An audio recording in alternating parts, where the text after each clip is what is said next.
Welcome to the Berkshires Gone By, history and folklore about the westernmost and most beautiful county in Massachusetts. I'm your host, Brook. Anson Phelps Stokes was a man with fingers in just about every pie. He was from a long line of successful and wealthy people, and had perpetuated this tradition by diversifying his investments and owning many different companies, which offered many differing products. This afforded him the ability to splurge, and when he did in grand style. When Anson Phelps Stokes met Helen Lewis Phelps, love was in the air, and the coincidence of names was no coincidence at all. They were, in fact, distant cousins, having both been descendants of George Phelps, who came to the New World in the early 1600s. It was hard to find someone suitable to marry back then, who was equal to one's high social standing.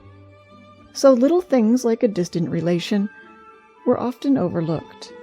Together they made money, spent money, and gave to charity huge sums of money. And after 30 years of marriage and the birth of 9 children, they decided to build another summer home. They already had a few, but this one would be big enough for all of them, and their small army of servants. But where to build it?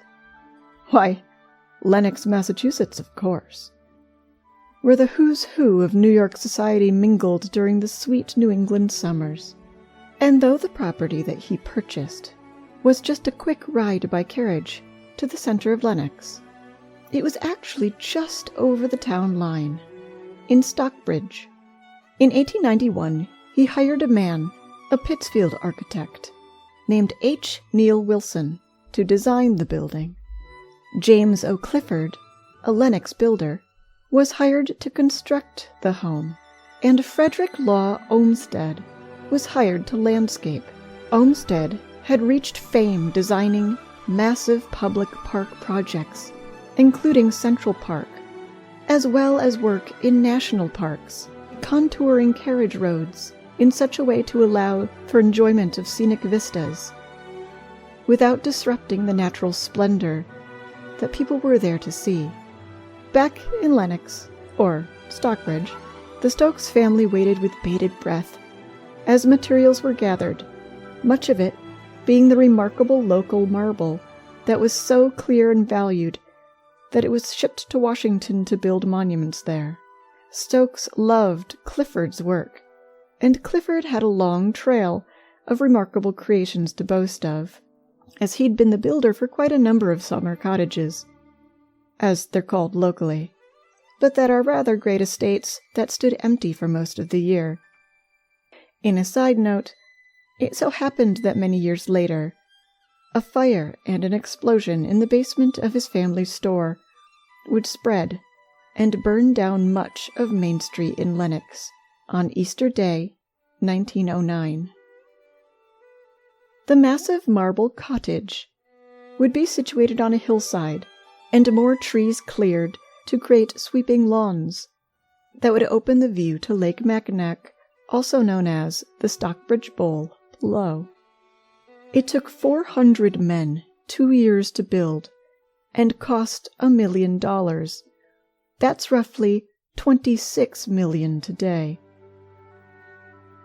Upon its completion, it became the country's largest home, at 100 rooms, and held that record for 2 years.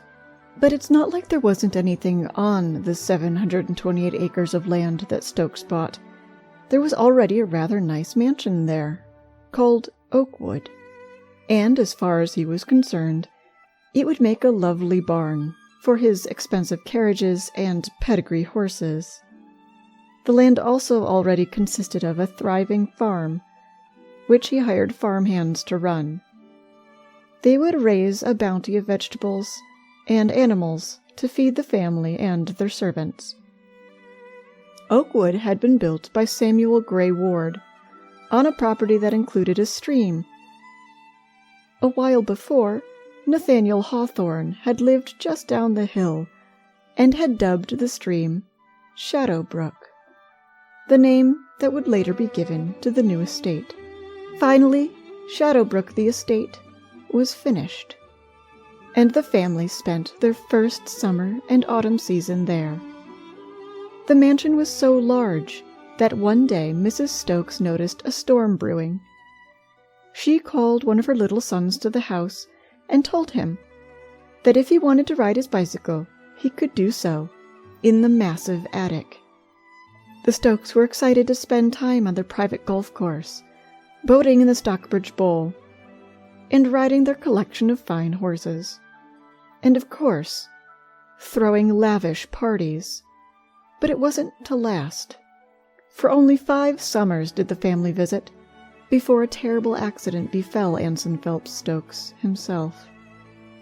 He went for a ride upon one of his horses, a high-spirited beast called Dingley, who'd thrown his groom twice. Stokes was told not to ride this horse, as he had become too dangerous. But, perhaps trying to prove his brawn, Stokes took up the challenge, deciding he was tough enough to control the beast. But he simply wasn't. Dingley dashed Mr. Stokes against the side of an elm tree before falling upon him. Stokes's leg was shattered in an instant. The horse was put down after being judged uncontrollable and insane. The doctors did all they could, but there really wasn't that much they could do back then. So they did the one thing they'd learned to do during the Civil War. The sure way to avoid infection and gangrene. They amputated. The loss was devastating for Stokes, but even more than that, it was devastating for his living situation. Suddenly, Shadow Brook wasn't just a massive and grand place. It was massively inaccessible. With just over 3 full acres of floor space, Stokes felt like it took him an agonizing eternity to get anywhere in the mansion. And never mind ever traveling downhill to the farm. And his golf course, though kept shorn by his servants, was definitely not something he'd be spending time on. The family stayed away from the Berkshires for a while, as Stokes tried to adjust to life without a leg. In 1900, things were looking hopeful, and servants were sent to open Shadow Brook for the summer. But the Stokes never came. The following year, the Stokes decided to rent Shadow Brook out to a New York City couple, Mr. and Mrs. Reed. They stayed there again the following year. In 1903, the estate was used as an opulent inn. But the Stokes were becoming more and more aware of the fact that Anson Stokes just couldn't travel the huge property anymore. And in 1906, Shadow Brook was sold to Spencer P. Shotter. Shotter had a fortune of his own, which allowed him to throw grand parties, though their ownership of the estate was not to last either. Shotter and his wife lost all of their money during and after an antitrust lawsuit brought against him by the U.S. government, and their attempt to countersue in order to save their reputations and business ventures. Thus, the great estate of Shadow Brook was rented out for another season, this time to Margaret Emerson Vanderbilt.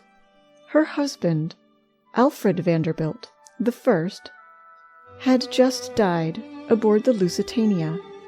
It just seemed that fate was hell-bent on getting this man, who'd previously cheated death by narrowly avoiding a trip aboard the Titanic a few years previously. His widowed wife wanted to be closer to her beloved in-laws, who owned Elm Court, a massive building in its own right, which I'm certain had more than enough room to accommodate them, her and her 2 sons, Alfred and George. But Margaret wanted her own place, perhaps to grieve in peace. She didn't end up staying for long, as the Shotters were forced to sell Shadow Brook in 1917 to settle massive debts. But the time there had paid off for Margaret, as she had met Raymond Baker, and they married in Lenox in 1918, though this wouldn't be her last wedding either. The man who bought Shadowbrook was Andrew Carnegie, and considering what it had cost to build, he got a screamin' deal. He spent $300,000 on it, which is about $6,250,000 today. Born in Scotland, his first job in America was as a telegrapher, but he was so wise in investing what little money he did have that he was able to grow those small earnings in huge leaps and bounds until he was the richest person in the U.S. and one of the richest in the world. He gave away the modern equivalent of roughly $79 billion to charities and spent it in philanthropic endeavors, including the building of libraries, such as the Lee Public Library, only a town away in Lee, Massachusetts. He and his family enjoyed the estate and its colossal beauty, but again, not for long. While in Lenox for the season of 1919, he came down with bronchitis. It would seem like he was recovering for a time, and he'd take a gentle walk around the yard, but then again relapse and return to his bed. Things went like this for a time, before he finally went to bed for good, and on August 11th of 1919, he fell into a deep sleep and passed from this world. His body was laid out for visitors in the ballroom, where a choir sang. After a eulogy was read, he was carefully bundled into a coffin and brought to Sleepy Hollow, New York. There he was buried, in the Sleepy Hollow Cemetery, the resting place of other notables, such as Washington Irving, Elizabeth Arden, Brooke Astor, and William Rockefeller. The remainder of his fortune was given to charity, $440 million in modern money. And what became of Shadowbrook? His widow waited until 1922 before selling the estate to the Society for Jesus. It became the training ground for Jesuit priests and functioned as such for another 34 years. The first moments of the early hour of the 10th of March, 1956, found Shadowbrook in deep stillness. The priests and those in training to become priests, as well as some laymen who worked on the estate, had all been to bed hours ago. But before the hour was over, smoke awoke a few in the building. There are two schools of thought as to what started the roaring blaze. One is the old mouse-chewed-a-wire theory. The other is that the old boiler, an item installed when the building was first constructed, with the idea of warming the place on a chill summer night, and never intended to heat the building during the winter, had failed. Evidence of this may be found in the fact that the fire was witnessed rushing up the elevator shaft, which of course began in the basement, and that some witnesses say they remember hearing an explosion before fire began to spread throughout the building. The first who woke scrambled from their beds and began to run up and down the halls, banging on the doors to alert the others. 146 men were able to scramble from the structure and out onto the lawn to safety. But 3 priests and 1 lay priest, died in the blaze. 2 more would later die from their burns and smoke inhalation. It was astonishing. It swirled high into the air and reflected across the lake below, glittering toward Stockbridge. Its place high upon the hillside meant that its glow in the night sky above was seen far into Lenox Village, and even over into New Lenox, on the other side of the mountain behind it. The smoke billowed in huge rolling plumes up into the darkness. Cool air displaced by the hot rising current swept down and was sucked into the structure, causing the flames to lash from the shattered windows on the opposite side. and to swirl flickering flames out and up again, in a circular motion. The huge hallways and open doors howled with an otherworldly bellow, created by the rush of the fire, breathing. It was like hell, in a place of religion and peace, like hell itself. Help arrived, but there was little they could do but watch the giant building burn. And it attracted onlookers who noticed the glow in the early morning hours, wavering off in the distance, and so climbed into their cars to see what was going on. They gathered in amazement as one of the greatest Berkshire cottages was destroyed. Those who survived were brought to the center of Stockbridge, further on down the road, and sheltered at the Red Lion Inn. After the fire was out, and the extent of the damage realized, the Jesuits weren't ready to give up. Instead, they decided to rebuild. This building was touted as fireproof, and not set directly on the foundation of the original, but rather a step further down the hillside. Rather than 100 rooms, it contained hundreds. And the far simpler exterior design shouts 1960s. Its red brickwork and cold steel. It's not unimpressive, not at all. It's very modern. But before modern had really taken a foothold in the Berkshires. And it's on an impressive scale. It's huge, but not ornate, like the stone structure that had been there. But despite its differences, this new colossus was, again, dubbed Shadowbrook. But it wasn't Shadowbrook. Shadowbrook was gone. This new building was finished in 1958, and the Jesuits moved back in. But in 1970, it was empty again. The Jesuits left for Boston, and New Shadowbrook was sold in 1983 to a new sort of mission. It was retitled Kripalu, Center for Yoga and Health, and it's still an attraction for people from around the world, hoping to find their inner strength. And what became of the original Shadowbrook's farm buildings?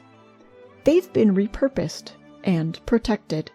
Designated as the Shadowbrook Farm Historic District, the land is protected from development, and the old farm buildings now serve as the Berkshire Country Day School. If you want to visit Shadowbrook, or the site of Shadowbrook, or what was called the New Shadowbrook, you can take a trip to Kripalu.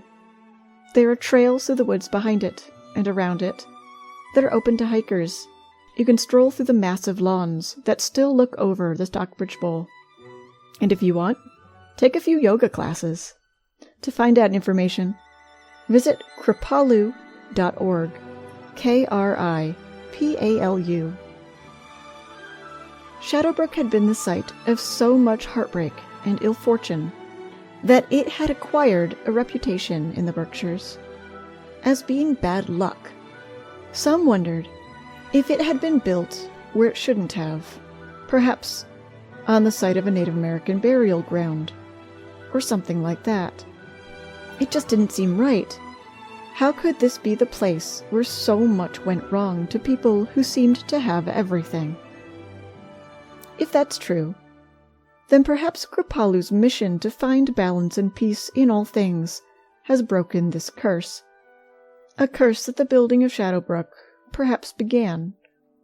Or perhaps the spirits of all of those affected by Shadowbrook still wander the acres.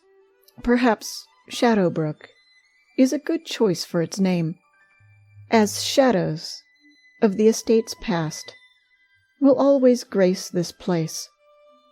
Haunted or not, Kripalu or not, it will always be Shadowbrook. This has been The Berkshires Gone By.